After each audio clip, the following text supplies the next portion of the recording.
24 ঘন্টায় মোটামুটি 3টে জেলাতে আমাদের অতি তীব্র তাপপ্রবাহ সেটা দেওয়া আছে।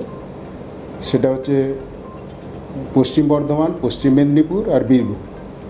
এবার কাল থেকে আরও 4টে জেলা, মানে মোট 7টি জেলাতে তীব্র তাপপ্রবাহ হওয়ার সম্ভাবনা রয়েছে।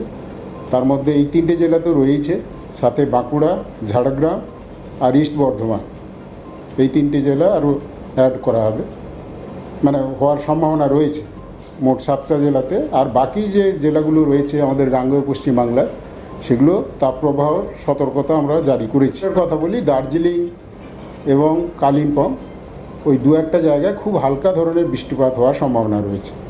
বাকি যে জেলাগুলো 3টে, জলপাইগুড়ি, আলিপুরদুয়ার, কুচবিহার, ওগুলোতে হট অ্যান্ড হিউমিড, মানে তাপ প্রবাহ হবে না, কিন্তু গরম থাকবে এবং অস্বস্তিকর একটা পরিবেশ থাকবে।